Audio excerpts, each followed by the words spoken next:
سرکار غریب نواز رضی اللہ تعالیٰ عنہ کا آخری وقت تھا. پہلی رجب سے آپ اپنے اس حجرے میں بند ہو گئے جس میں آج آپ آرام فرمائیں. جہاں پر آپ کی قبر ہے یہی آپ کا گھر تھا, یہی آپ کی جھونپڑی تھی جس پر گنبد بنا ہے. یہ حجرے کے دروازے آپ نے بند کر لیے. پہلی رجب کو جو گئے, دوسری میں باہر نہیں, تیسری میں باہر نہیں, چوتھی میں نہیں, پانچویں میں نہیں, 6 رجب تک دروازہ نہیں کھلا. نہ کوئی پانی باہر سے گیا ہے, نہ کوئی کھانا باہر سے گیا ہے. مریدین انتظار میں تھے کہ شیخ اب نکلیں گے کہ اب تب نکلیں گے. 6 رجب تک ذکر اللہ کی آواز آتی تھی جو سرکار غریب نواز رضی اللہ تعالیٰ عنہ کا خاص ذکر تھا. لیکن اچانک 6 رجب المرجب کی دوپہر کے وقت, ظہر کا وقت تھا, ذکر کی آواز بند ہو گئی.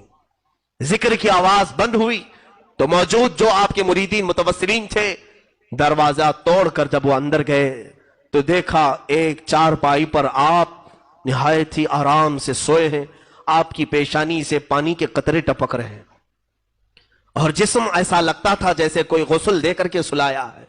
بہت ہی نفیس اور عمدہ خوشبو اس چارپائی سے آ رہی ہے.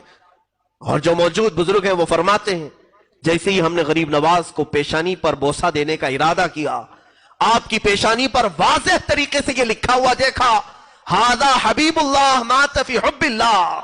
یہ اللہ کا حبیب ہے, اللہ کی محبت میں چلا گیا. یہ جملہ آج بھی دربار غریب نواز کی چوکھٹ پہ لکھا ہوا ہے. آج جانا تو اس جملے کو دیکھنا کہ غریب نواز کی وفات کے وقت آپ کی پیشانی پر یہ جملہ لکھا ہوا تھا. وہ اللہ والا اللہ کی محبت میں دنیا سے گیا ہے اور ہزاروں کو نواز کر کے گیا, اب بھی نواز رہا ہے. دربار غریب نواز میں ہماری یہ عقیدت قبول ہو جائے.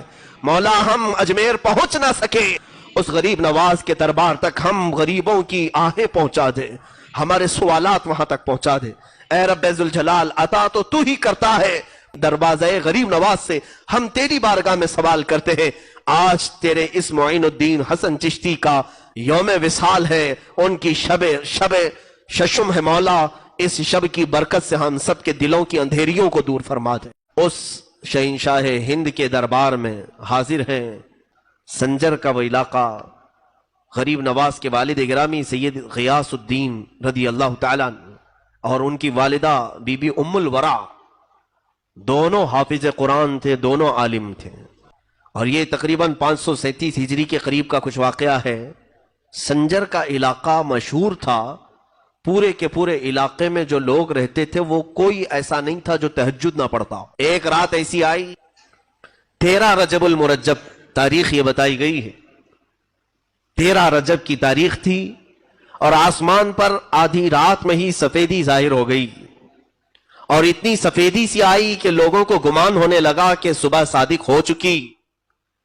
صبح کی سفیدی جیسے نمودار ہوتی ہے, آدھی رات میں ہی سفیدی ظاہر ہوئی تو جس کی آنکھ کھلی وہ بے ساختہ دوڑتا ہوا باہر آیا کہ ہائے میری تہجد قضا ہو گئی.